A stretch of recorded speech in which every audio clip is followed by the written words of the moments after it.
Good morning and welcome to Being Human. My name's Nat Rich and I am joined here with the fabulous Mark Devlin. How are you, Mark? Hey Nat, not too bad actually. I'm getting involved in some music type stuff. I've been wallowing in doom and gloom and dreadful material for far too many weeks. So Yeah. over the past few days, I've actually been taking a bit of time out for myself and going back to my roots with music and throwing myself into a few music-based projects. And I'm feeling a lot better, a lot more Good. grounded, and a lot more centered as a result. Yeah, I listened to one of your podcasts the other day and you were very clear and you said, thank you for everyone sending me stuff, but I cannot do it at the moment. I'm just switching off. You have to take on another route because it's hectic out there at the moment, isn't it? It is, and it's draining spiritually, emotionally, mentally, physically draining Yes. to marinate in this information the whole time. And I've reached a status now where, as I've mentioned in a couple of my recent videos, people seem to think that it's their duty to send me every piece of dreadful, doom and gloom laden material I about what know. our overlords and slave masters want to do to us. And there's Mm, only so much of that you can take when your inbox is filled with it day by day before it yeah. starts to have an effect on you. Well, And I won't be sending you anything. no, I'll well, leave I, you I alone. I appreciate that. And it's got to the stage where I've got to know the people that send me the positive, uplifting stuff, reasons for optimism and hope. I Yeah, recognize the names in the inbox, and they're the messages I open first every day because they're going love to that. send me something that actually makes me feel like it's worthwhile continuing through the day Mm, rather than the 95% of dreadful stuff that I have to dutifully wade through and yes. wallow in every day. So I have reached the point where I do need to take a bit of a back seat and I do need to take a bit of time out for myself and just repair and heal if I'm to be of use to anyone else or to creation itself. You've got to look Yeah. after yourself first. No, that's a solid message just before we even get into anything. Because I'm gonna keep it quite high level emotion on this one, but there are parts of your life and what you do. So you are a DJ, music journalist, and a podcaster. There's so much information out there on you online. So I didn't want to kind of tap onto too many questions that most people have already asked you, and I kind of wanted to make it a bit more of a natural approach, really, and just go down a few little areas and see where we get to. But Okay. first of all, I wanted to say, so for anybody out there, this is Mark's book, The Musical Truth. It is huge, and I got David Icke's book, The Answer, around the same time. So these two came into my zone, and I thought, oh my god, it's going to take me forever to get through them, but highly, highly recommended and mind blowing information in there for anybody that's looking for the truth, anybody that's feeling like they've got questions and answers. You have not missed a rabbit hole when you've gone down that journey. You've really put your heart and soul into it. So I wanted to ask you first and foremost, just to introduce you very briefly, what before you kind of woke up and went into this world of looking at or looking for truth and going deeper into the musical world, can you tell me a little bit about your life just before you woke up? What kind of stuff were you doing? What was your mindset like? What kind of life were you living? Well, I've always been a music fan, and I think the cards were on the table when I bought my first record at the age of 5, which was Queen's Bohemian Rhapsody first time round. So Good. I was someone that always used to watch Top of the Pops. And I tell the story in Musical Truth, actually, in the early chapter, that I used to get given my Sunday evening bath time by my mum every week when I was a very small boy. And she used to have the radio on in the bathroom. And it was the chart countdown on Radio 1. So I was exposed to pop music that was in the charts from a very young age. And it really had an impact on me. And the memories that I can just bring back instantaneously from previous times in my life just through listening to a certain record speaks to the power of music to conjure up memories and nostalgia. And, Mm. that stuff never leaves you. I can remember lyrics from songs that I heard on the radio 40 years ago, and they're still with me. So Wow. this convinced me that I wanted to do something with music. I really wanted to work in some way in the realm of music. And in my teenage years, I decided I wanted to become a DJ because I wanted to communicate the passion and the enthusiasm that I had for the music that I loved to other people. I think 99% of DJs will tell you that's the reason why they got into that business, because they're so excited by music, they want other people to feel that too. Mm. So I embarked on the path of trying to set myself up as a DJ, and it took a few years. It wasn't easy. There were a lot of hurdles to overcome. I used to be very shy, actually, and very introverted. I still am, really, at my core. Hard to Thank believe you for letting me sometimes. video you. Yeah. Makes you Well, think. sometimes I find myself up on stage there at these protest events with 20,000 people in front of me, and I'm addressing them, and they're hanging on my every word. And I'm thinking, how the hell did my life come to this? Because I used to be terrified of the idea of public speaking or going on the radio or anything like that. But through my love of music, I got myself set up as a radio DJ and then a club DJ, and I had many good years going out there playing this music. So I settled on black music like R&B, hip hop, reggae, dancehall, soulful house, that kind of stuff. That's what I was known for playing. And for round about 20 years, I had a full-time career traveling around the world playing this music. I had moderate levels of success. I was never a household name. I was never an A-lister like Pete Tong or Carl Cox or Fatboy Slim or anyone like that. But I did okay out of it. And I got to travel. I went to 40-odd different countries around the world to play gigs, all up and down the UK, did radio shows. I was a music journalist as well, and that served me very well. And if we went back in time 15 years ago, my main reason for living, if you'd asked me back then, would be the next gig, the next party. All I could think about is when I can next get out there and play some more music. So my priorities have totally shifted in life now, and that just seems like another lifetime away. And what happened was, around about 2007, 2008, I'd started to ask some of the big questions in life, such as, what is this life? What is the meaning of it? What are we doing here? What are we? What's our true nature? And what's really going on in the world? Who really runs things? Because by that point, I'd figured out that governments were controlled by higher powers that dictated to them what they need to do. They weren't actually in control of things. And this sparked all kinds of questions in my mind, and I wanted to piece all the puzzle pieces together. And I was reading the books of David Icke around about that time.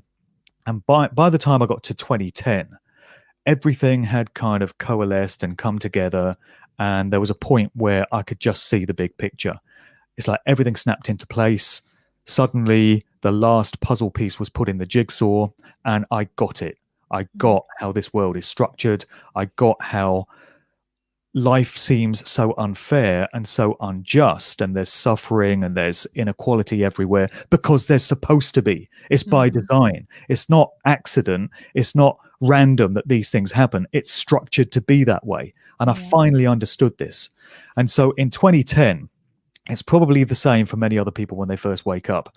You feel the need to evangelize. You feel the need to shout from the rooftops what you yourself have discovered. So in those early days, I was speaking to everyone I could about what I'd come to understand about the true nature of this world. I was speaking to people on trains, people sat next to me on planes. I was just speaking to strangers, everyone I knew. And after a few weeks, I realized this wasn't necessarily the best approach. People have to come to this process in their own space and time, the same way I did. And so I kind of eased off from that and worked out some better ways of getting the truth out there. And what I really wanted to understand was how my realizations of what really goes on in this world feed into the corporate music business of which I'd been a part, because I'd realized by 2010 that the music business is deeply corrupt. There are all kinds of dark occult elements involved in it. It's used to a very large extent for mind control and societal programming. And the A-list household name artists that we're all familiar with are absolutely controlled. They're doing the bidding of their corporate overlords. They're not freely expressing themselves. They're doing what they're told according to agendas. So I needed to understand more about how these dynamics played out. And that formed the basis of that first book, Musical Truth, Volume 1. So I started researching it in earnest in about 2011. And it was 2014 when I knuckled down to the actual writing of it. And I finally got it out there in early 2016. And it was a very satisfying process to finally unleash that book on the world. And then Volume 2 followed 2 years later in early 2018, because I realized there was more of the story to tell. I couldn't get it all into that first volume. And I'm now at the point where as soon as I can find the time, and as soon as I can be free of all these distractions from all this COVID nonsense, which has dominated my life this year, I want to knuckle down to the writing of Volume 3, because Musical Truth Volume 3 is on the cards. It's already written in my mind. It's all up here. It's just a case of getting it from here into the computer and onto the printed page. So that's the next project. Thank you. Well, I love the fact that how much you're a journalist, how much you really do research comes across extremely well in a lot of the podcasts, and your mind for just bringing out lyrics perfect to the conversation that you're having shows me, a natural level of intelligence. And I think what we're going through at the moment and what we're seeing on in a large scale, in amongst all of the confusion that we have here on planet Earth right now, a lot of people are naturally asking questions, and a lot of people are limited to certain answers because they're not willing to look in other areas. And that's something definitely that you don't do. You do go down areas that wouldn't necessarily be obvious to the other person. But do you feel that, me working on I Am Sound, which is my radio station, a lot of that kind of has come from me following the music and me following just what seems like breadcrumbs, and it's really taken me in a different way. Do you feel that the music has led you, or is it your curiosity around the subject that's led you? Because the two have intertwined very cleverly with vibration and energy. But what would you say has kind of been the main driver? Would you say it was the music, or would it be just the curiosity of that? It's the fact that I'm writing about music and I still love music. So the subject interests me greatly, even if it's dark and devastating and there's some very unsettling elements to it, which clearly there are, as you will have seen from the book. It brings me no pleasure to report things like demonic possession and trauma-based mind control and satanic ritual abuse playing out in the music industry. It brings me no pleasure to reveal that certain high-profile artists have almost certainly been subject to, horrific traumatic programming in their early years. But I still find the subject fascinating nevertheless. It reminds me of a comment that an old editor of mine made. We're going back about 30 years now. So it was my first proper day job. I worked for a business magazine. It was a trade publishing house. And I started as a reporter, worked my way up to assistant editor, and then eventually editor of one of these magazines that the company published. And I got my group editor to write a character appraisal of me when I was going for another job.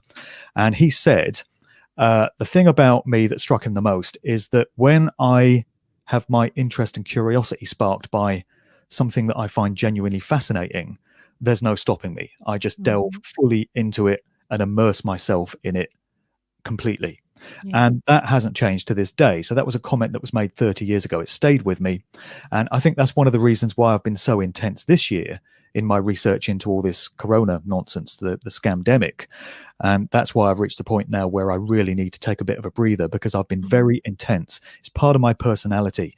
When I find something that interests me and sparks my curiosity, I give it my all. I just dive into it 110%.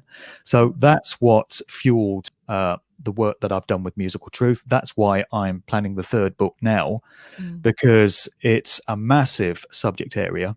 And it's one that really speaks to me. And getting spiritual and metaphysical about it, I feel that this is my reason for being here. I feel this is my calling. I get many messages from people very kindly saying that they feel what I'm doing now is the reason why I came here and agreed to incarnate into this reality. And I'd be inclined to agree. I think I was the man for the job, because everything about my background and everything about what got me to this point speaks to me being groomed and prepared, ready to do this job. So I feel like I'm in service to God and creation here through doing this stuff. Have you ever been kind of... we talk a lot now. I think a lot of people now are talking about religion, and they're talking about God, and they're looking at God in a different way. I think they're hoping that there is one, because there's no other real way out of this situation that a lot of people can see. But have you ever had any kind of resistances to kind of the godly side of your life and the kind of magic that shows up for you? Have you ever had any doubts in that, or is that just something that you've always had since you were younger, that you've started to follow that line of thought? Well, no, I've been through many different spiritual phases in my life. So my family was never religious, so I wasn't born into it in any way. I went to a Church of England school when I was little, nominally. So we went to church every now and again, and we were taught about Jesus and God. But I never really embraced it that much. But in 1990, I had what I considered at the time to be a kind of spiritual awakening. And I felt very differently about the world and about my place in it. And I had no idea what to do with it at the time. I didn't understand what was happening to me. And at the time, I had an aunt who was a very devout Christian. And when I mentioned this to her, she seized on it immediately and said, "Oh, it's a calling from the Lord. You need to come into the church." And she attended this evangelical Christian church at the time. And so she kind of coerced me to come along with her. And I fell into that whole set. And through what people were saying to me, they had me believe that I'd been born again. I was a born again Christian within that faith. And so I attended that church for 4 years out of a sense of obligation and duty, because I felt it's just what I needed to do. But by the end of it, I had become very disillusioned with organized religion, because I felt there was a lot of hypocrisy in that church. I felt that people who attended weren't practicing what they preached. There were a lot of things about what the Bible was teaching that didn't make sense to me. It seemed to be self-contradictory. And so I left that church 4 years later, having become an atheist. I turned completely against the idea of religion. And so I spent about the next 15 years as an atheist. And I actually got into the work of Richard Dawkins. And I deludedly concurred with him that life is just a random accident of nothingness, and that the earth is just this cold, heartless rock that has no meaning and no purpose. And it's a very nihilistic viewpoint, but it's one that actually made sense to me and resonated with me for about 15 years. And that process came to an end around about 2008, when I entered into the process that I mentioned earlier, where I started having all these big questions about life. And as I looked into aspects of truth and alternative research, I came to realize that, of course, there's a creator. Of course, there's what people would call a God. There's a generative force. There's a divine aspect to our lives, and we are expressions of it. And so I've been on that path for the last 12 years or so, where I've absolutely accepted that we are individuated aspects of creation, of divine consciousness. So many people would choose to call that God. I don't adhere to any orthodox religions anymore, but I'm very far from what you would call an atheist now. So I've been through all these different processes. Wow. So you're a man of lyrics. You bring lyrics in everything that you do, and the power of word is something in my life that I've been, learning a lot about recently. The vibrations, the energy from when we say things, the effect of our words, the miscommunication. And I look at what's going on the planet now, and I feel that largely we have many problems, but our biggest problem is our lack of being able to communicate correctly. And without being able to communicate correctly, however we choose to communicate, if it's not given correctly, it's not received correctly. And a lot of the programming, as it were, and a lot of the stuff that's happening today has, I believe, I was looking the other day at a lot of the music and the titles for some of the songs that we've raved to over the years. And a lot of those titles of tracks, they're perfect for the time of now. They're perfectly aligned with what's happening now. And I feel like the music's been speaking to us in some way over time. And obviously reading your book, you've got some mentions of David Bowie and, lots of things that he's mentioned. A lot of people channel through music and lyrics and, and words of a different kind. What are your thoughts on the channels, and whether some are more of a God presence and some are more of a kind of an evil presence in some way? What's your kind of the difference between the two, and where have you seen that crop up in your work? Yeah, I do get into that in the first book there. I've cited some examples of musicians who have spoken of seemingly channeling songs from out there in the ether somewhere. They don't know where it comes from. David Bowie has made comments like this. Jimmy Page and Robert Plant have talked about it, of Led Zeppelin, with specific reference to their track Stairway to Heaven. Robert Plant talked of channeling stuff in the lyrics from that, and he didn't really know where the song had come from at the end of the day. And I can relate to that, because a lot of the time when I get up there and do these speeches now at protest events, I find myself speaking words, and I'm not entirely sure where they've come from. And I can watch back a recording of it afterwards and think, wow, I said that? That sounds really profound. I had no idea I was going to say that. And I do put out a kind of intention prayer before I embark on any of these speeches. It used to be the case when I did presentations based around my work. I would always speak out to creation beforehand and ask for truthful information to flow through me, for me to be used as a conduit for that.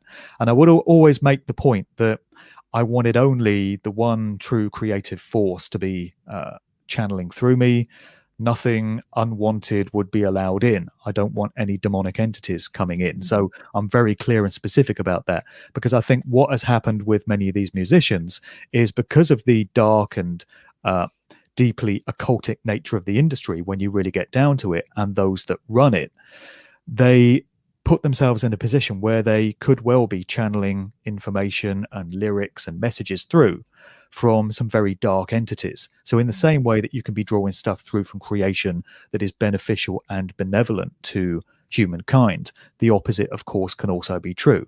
Everything is polarities. Everything is duality. So in the same way that sound itself can be used for healing and is the very basis of this reality that we're experiencing, everything is based around sound and light energy. And that can be used for great good and great positive means, but it can also be used for evil and for harmful means if it's in the hands of somebody with malevolent intent. So it's the same dynamic when it comes to song lyrics. And I do feel that some musicians have pulled through stuff, they channeled stuff from out there somewhere, which have put very profound, very uplifting messages out there for humanity. And I think really we can tell the difference when we're listening to a song between one that is there with misleading, malevolent intent and one that genuinely resonates with us and that we find uplifting and inspirational. I certainly can tell the difference. And I think it's an instinctive thing that most people that listen to lots of music can tell. So some songs just feel right. Others can feel a bit unsettling. They can put you on edge. And others are just endlessly fascinating and enigmatic. And you really don't know what the lyrics mean. You know, the Eagles Hotel California has been endlessly scrutinized for the past nearly 50 years. And so many different interpretations have been put on the lyrics. It's truly fascinating. And songs can really do that. And I feel in the same way that many mediums and psychics talk of channeling through information from ascended masters and spirit guides and this kind of thing, people that are highly attuned to music can bring through songs in that way. And I think that's something that I do because I find song lyrics just appearing in my mind randomly by the day. It's almost like you get shot with them. When I've heard your interviews, you're like, oh, I got another lyric, and you give it, and it perfectly aligns with the conversation. It's incredible. Invariably, the lyric that I get speaks to either my own personal circumstances on that day, or more likely, the wider picture of what humanity is going through or what the nation is going through at that time. So just to give you an example, I mentioned that today's lyric that just popped into my head was Genesis, Land of Confusion, which is a single they put out in 1986. Just got a few lyrics here. So, you know, the most potent lyrics from the song include, there's too many men, too many people making too many problems and not much love to go round. Tell me why this is the land of confusion. I mean, if that doesn't speak to the United Kingdom in November 2020, I don't know what does. And then the song goes on to say, I remember long ago when the sun was shining and the stars were bright all through the night, and the sound of your laughter as I held you tight so long ago. And we're talking now about the before times, because the year has transformed so much. And people are talking about 2019 being BC, before Corona, because it's like the timeline has been divided now, and 2020 really signals the end of the way things used to be and the start of whatever lies ahead of us. But so many of us have pinings and nostalgic hankerings towards what life used to be. You know, the sound of your laughter as I held you tight so long ago, because that pre-COVID world feels so long ago now to so many of us. And then the last part of the lyric goes, I won't be coming home tonight. My generation will put it right. We're not just making promises that we know we'll never keep. And that speaks to the fact that those of us of our generation that are determined to take right action and do what we know needs to be done are the ones that are going to have to sort this out, are the ones that are going to determine which path plays out for humanity from this point on. So all of those points came to me through that song. And I think there's so much relevance there to those lyrics that were written, 34 years ago. Yeah. And this is something that I've had in my own, just literally in the last 2 weeks, feeling really connected to look at old school music, especially from the 90s, in terms of like house music. And a lot of the lyrics and a lot of the words fit perfectly for the time that we have now. And I started writing a letter, and I felt like it was almost like I couldn't finish the letter because it kept coming through me, and it was just so overwhelming, but to the point where I was crying. But I had this idea where the music was talking to me, and it was getting me to write a letter, and it was telling people that, you know, we can't forget the music. It's the music is the answer, essentially. And, you know, music is the one thing that will get us back together. But that's the first thing that's really been wiped out this year is, you know, events are off, music's off. You can't do this, you can't do that when it's related to music. I think even in Scotland, they stopped playing music in many of the venues because in case you sang along and you spat in someone. And it was so crazy. But the real feeling that I get right now, and especially with I Am Sound, which is also, you know, breadcrumbs, and I've just followed the path, is that if people truly understood that they were vibration, if they truly understood the nature of this environment, they would see things very clearly, and they'd understand that by raising their vibration, by feeling that happiness, they can actually change the state collectively in the world. But not many people, because when you go down that path, you can kind of go down in two ways. One is a very kind of sciencey way. So you look at the kind of neurobiology, and you look at the brain, and you look at how that is, and it can be very sciencey. The other side can be slightly woo-woo, shall we say, and it could go down a very esoteric path, which is both of which blended together creates a very solid understanding of what's happening right now. But you're either one or the other. But this year, it's amazing how many people, I believe, that are wanting an answer to what's going on and are willing to look. So there's a whole bunch of people waking up all in one go, and it's quite traumatic.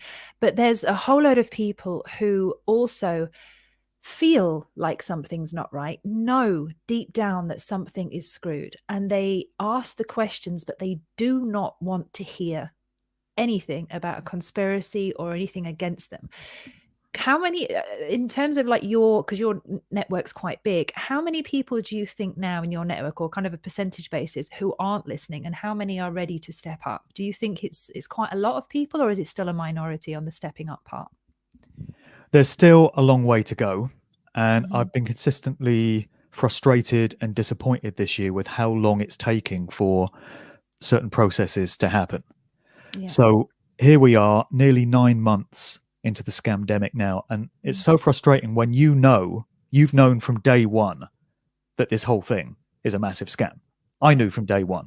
The minute Boris Johnson got up there on that lectern on the 23rd of March and said, we're all going into lockdown, folks, and we have to shut everything down, and we have to control the virus and flatten the curve, you know.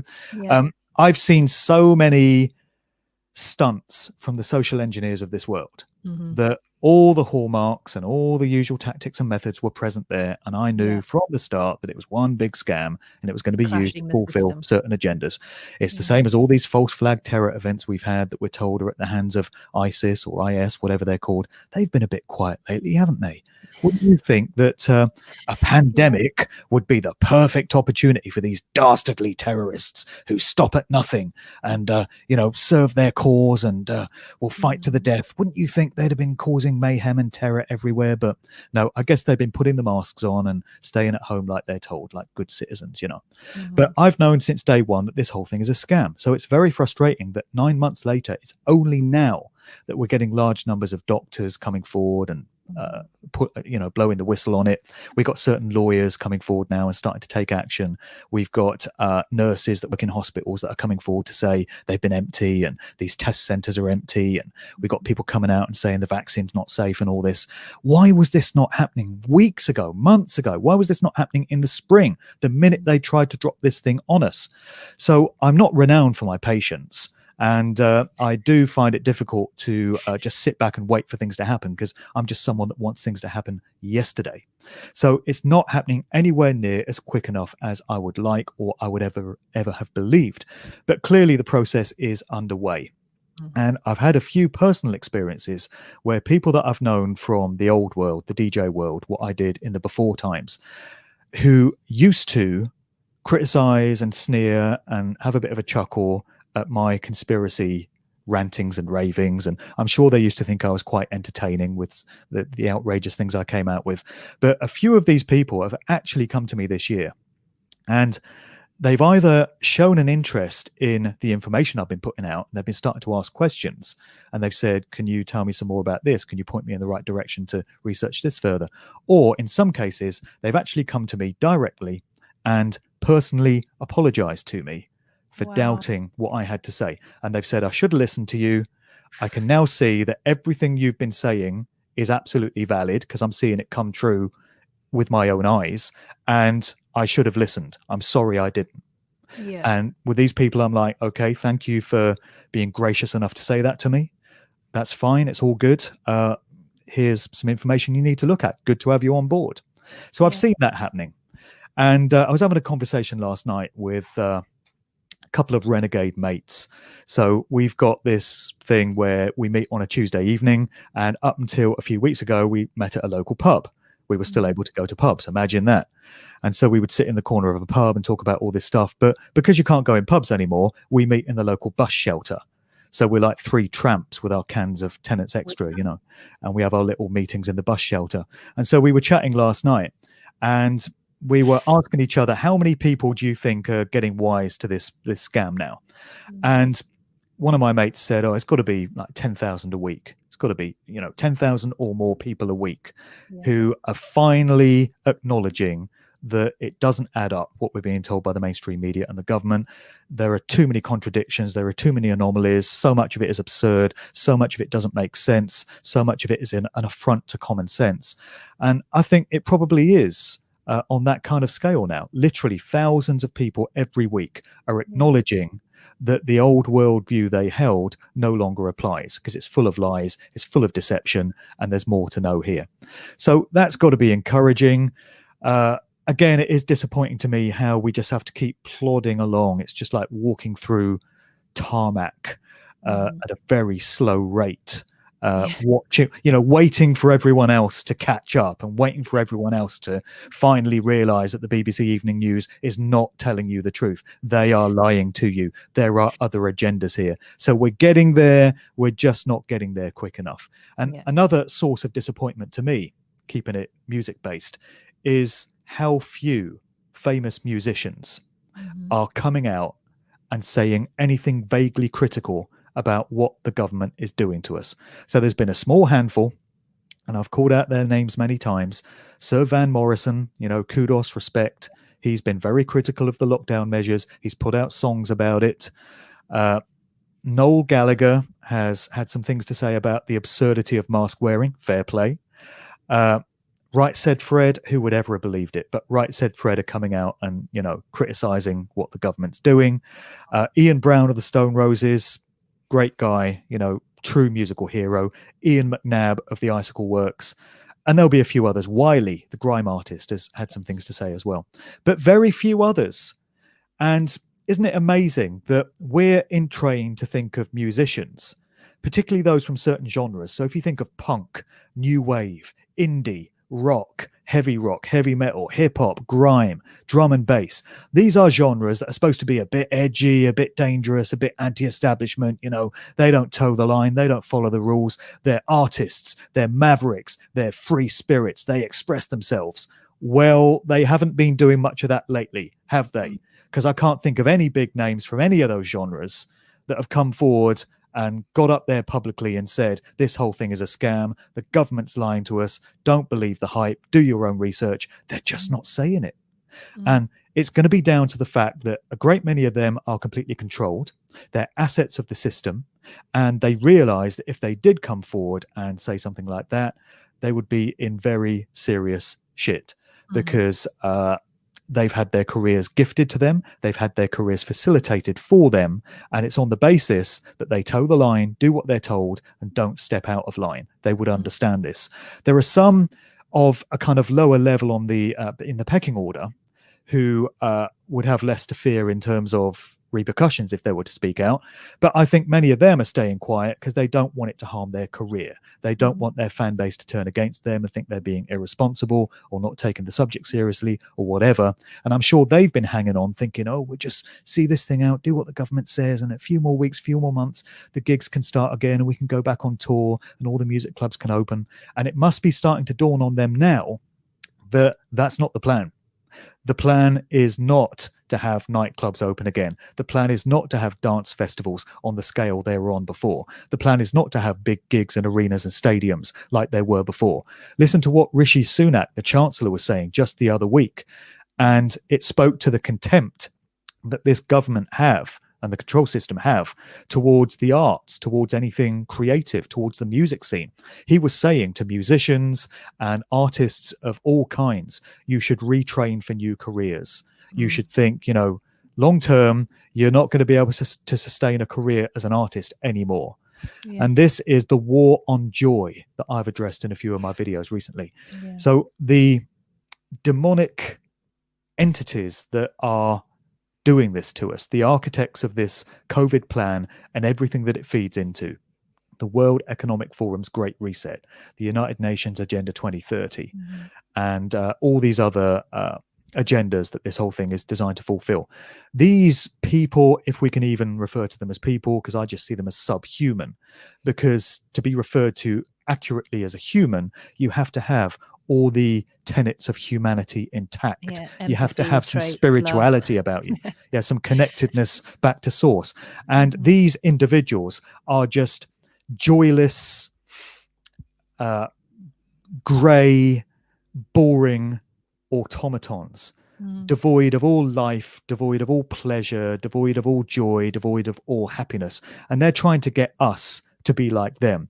They want our lives to be as joyless and as miserable as theirs are. And if they can remove music and remove any kind of pleasurable, joyful pursuit, then that helps towards that process. And isn't that what we're seeing? So right now, you can't go to the theatre, you can't go to the cinema, you can't go and watch a live music gig, you can't go to a nightclub and have a dance, you can't even go to a bar and do karaoke or listen to a band perform. You can't do any of these things. You can't even sing in church because apparently COVID's going to jump down your throat the minute you open your mouth to sing. You can't dance because you're going to swish the virus around and clouds of it are just going to go everywhere.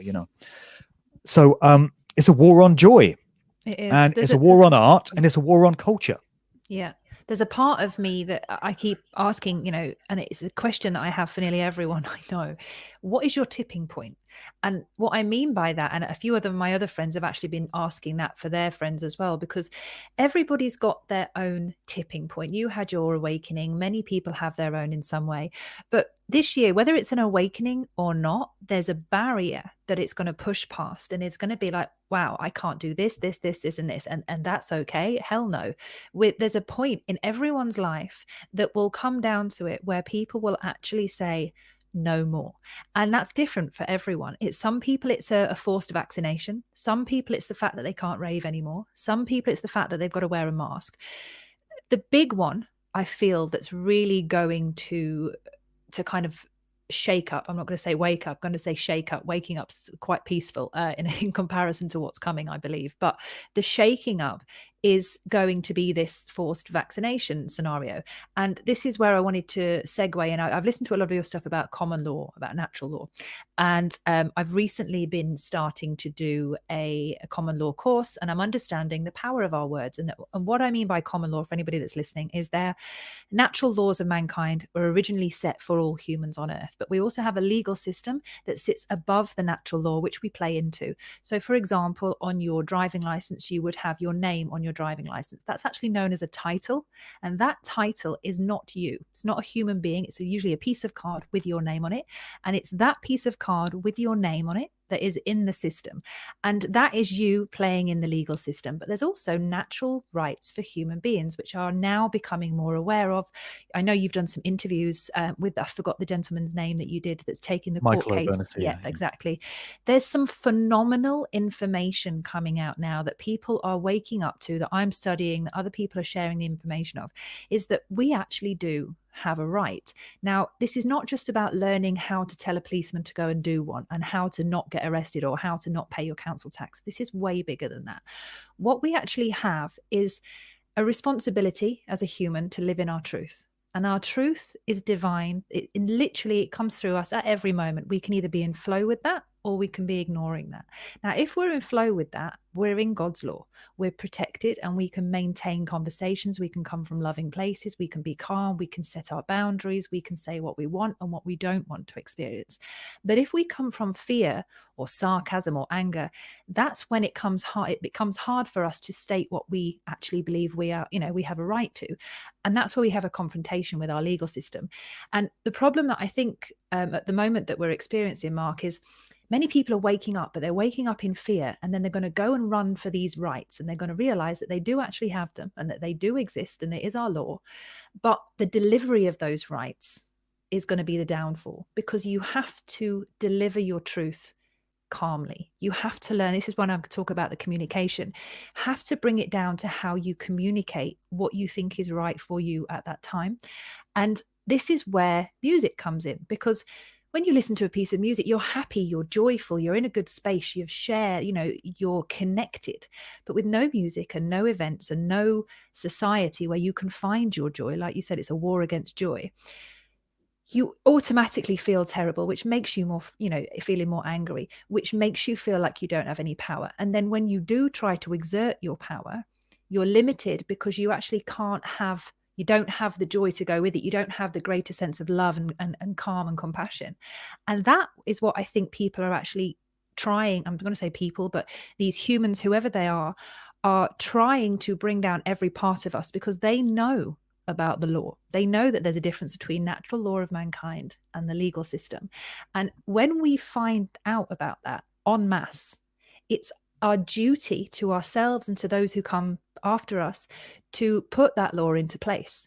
But the only way we can do that is with love and compassion. So the music is something we have to come together in, because that's the immediate way I believe we all connect.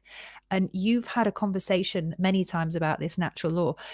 Is it something that you've only become aware of recently, or is it something that you because of this year, or is it something that you learned about a long time ago? I've known about it pretty much since I first woke up. It was one of the early subjects that I looked into. And I think inherently each of us knows deep down within the very core of us ways in which we're supposed to live and ways in which we're not supposed to live. We know the difference between right and wrong, and we're having that inherent knowledge exploited in us.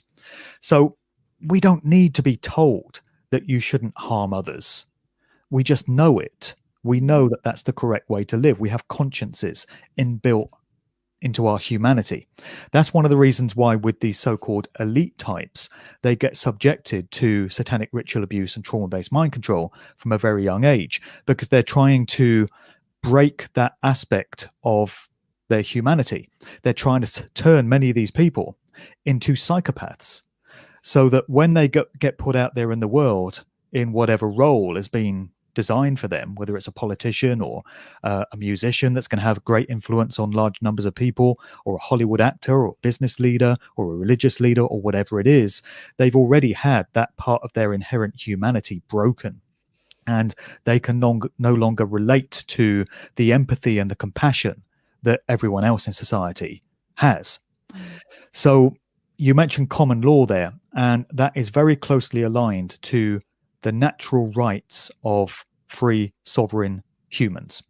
It recognizes that we are born with rights and freedoms that are gifted to us by the Creator, and no man or woman or corporate entity can ever take those rights away from us. They might claim that they can, but in reality, they can't. We're free and sovereign. Even if we're thrown into a cage, we're still free and sovereign. We've had our personal physical movement restricted, but it doesn't alter the fact that we're free and sovereign in our core nature. And this is a temporary experience, and we will go back to source, to the spirit world when this life is done. So we remain free throughout it. And common law recognizes the fundamental tenets of what's described as natural law, sometimes referred to as universal law, which is you should not treat others in a way you would not wish to be treated yourself. So don't cause harm. It can be summed up in that simplistic sentence, really. Do no harm. We all know what we don't want done to us. So you don't treat people other people that way. Very, very simple. It's so simple a child of 5 could understand it. And it speaks volumes that it's not taught in schools. What could be so harmful? Who could really have any objection to that basic rule being taught in schools? Don't treat others in a way you would not wish to be treated yourself.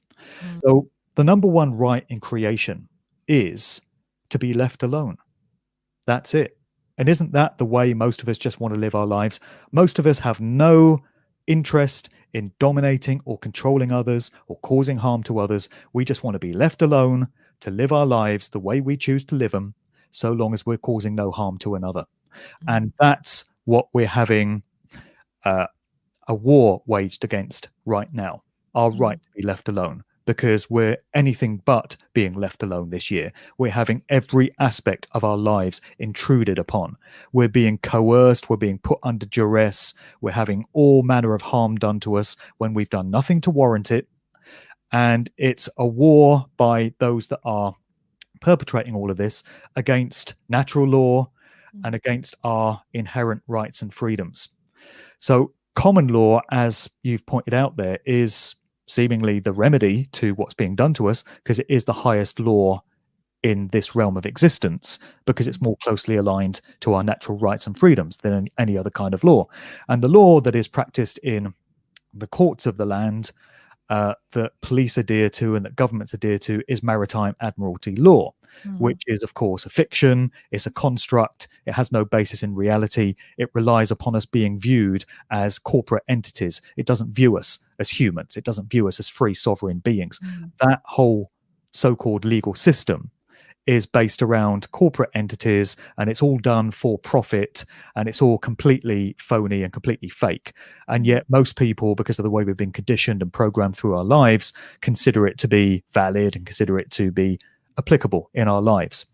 So the point at which large numbers of people come to realize that common law is the way to hold wrongdoers accountable for their actions, for the harm and the damage that they have caused, is the point at which the tide can really turn in all of this.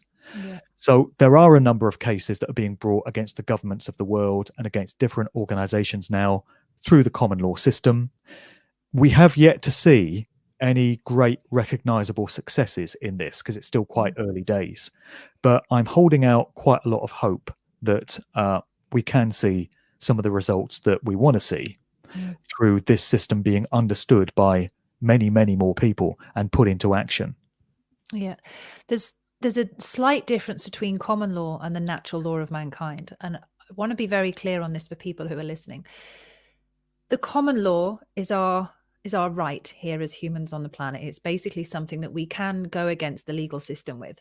But where the natural law of mankind comes in is actually the place in which that common law comes from within ourselves. So when we look at things energetically and metaphysically, for those who don't know, is things that you can't see. So this is physical. I'm here today, and so is Mark. Anything metaphysical is the stuff that you can't see.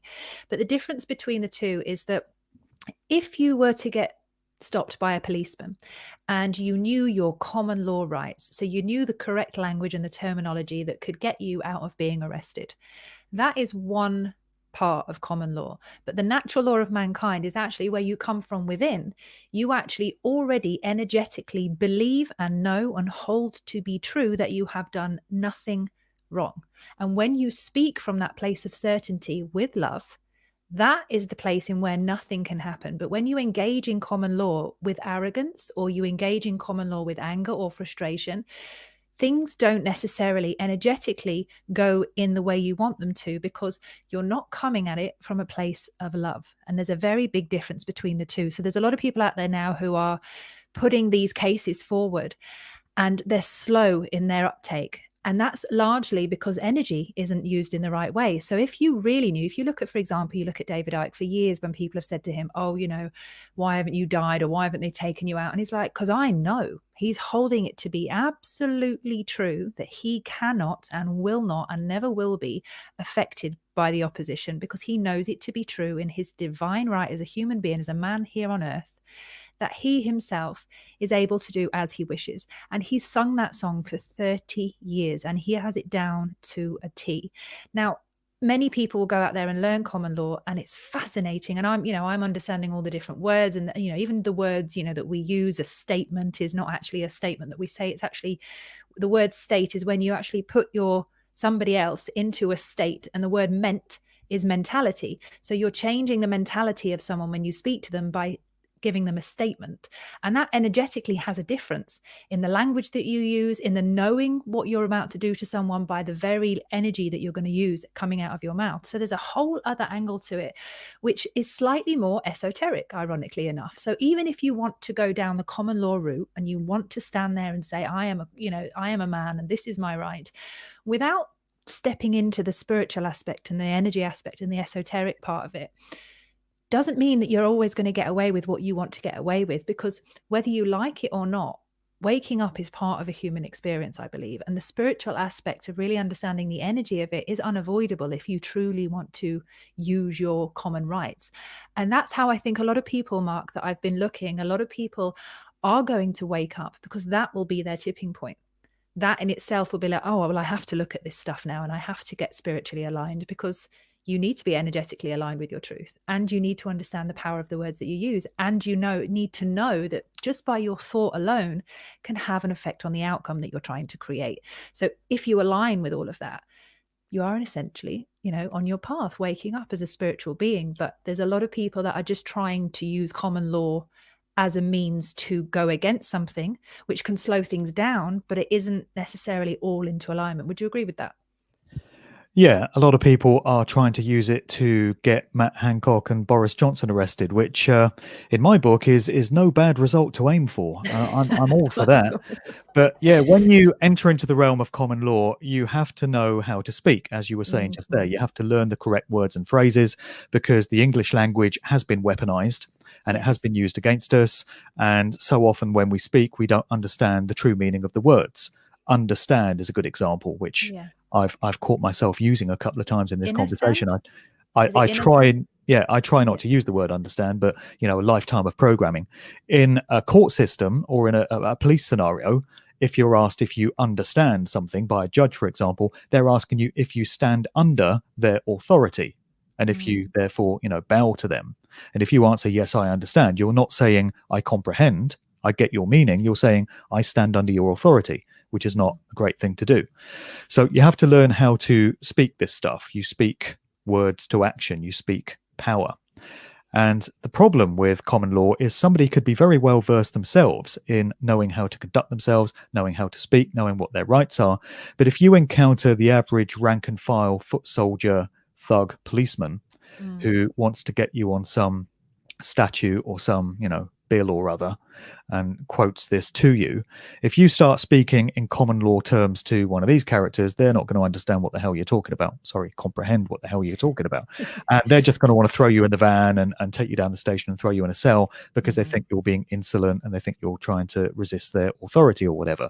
They don't realize that you know what you're talking about far more than they do, because they only understand these statutes coming out of the maritime law system and such. So that can be a bit of a problem. Just picking up on what you said about David Icke there as well, I just wanted to address that. People have opinions about David Icke, and all day they'll tell you, oh, he's an insider, he's a shill, he never really left the BBC, I don't trust him, and all this. Say what you like about him, but when it comes to that statement that he's made consistently over many years, that absolutely resonates with me. And I feel that applies in my life as well. So many times he's been asked, David, if you're the real deal, how come the system haven't taken you out for the pain in the arse that you've become and all the information you reveal? And he says, they don't take me out because they can't, because I won't allow it. I won't entertain that possibility. And he was talking one time about an event that he did, a big speaking event, and the organizers had laid on a couple of bodyguards for him, so that when he left the stage and walked back to his car, he had these bodyguards. And he said, I don't want the bodyguards. Send them away, because me having bodyguards brings in the fear. Is an acceptance of the possibility that something harmful could happen to me. Me sending away the bodyguards is me having no attachment to that possibility whatsoever. It's not going to come into my reality. And I really feel that that is a genuine dynamic that has worked for him, and it's worked for me, because I feel I've been protected these past 10 years. I've been able to do what I need to do relatively unimpeded, because I take that same attitude as well, that I'm going to be fine. No harm is going to come into my world. I'm going to do what I came here to do. So that's a very valid thing. I just wanted to make that point. Also, we were talking earlier about what it would take for large numbers of people to wake up. What would be their tipping point? What would be their line in the sand? And again, circling back to music, there's a lot of people I know personally who were very much into partying, raving, going to see live gigs, going to see musicians perform, and they've not been able to do that this year.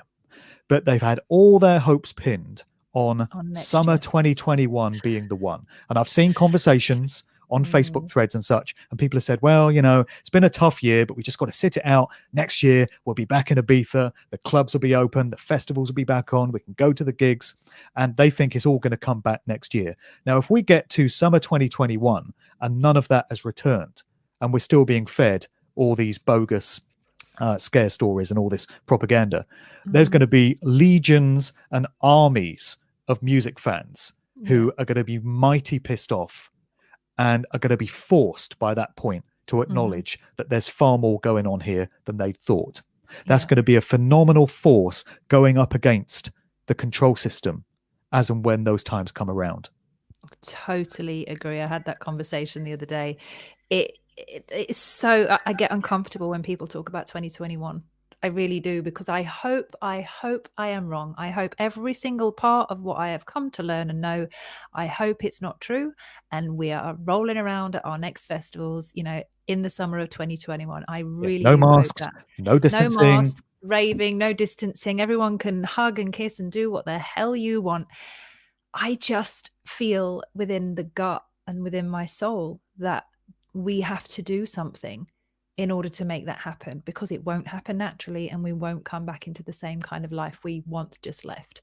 And it really does. It excites me in a way, because I feel we're going to see different versions of people than we've ever seen. We're going to see the greatest versions of people, because they're going to actually fight to live. And I don't want them to fight, but they're going to, they're going to grow and they're going to want to live like they've never wanted to live before. And that's when the best version of someone can come out, when you can really get to that space.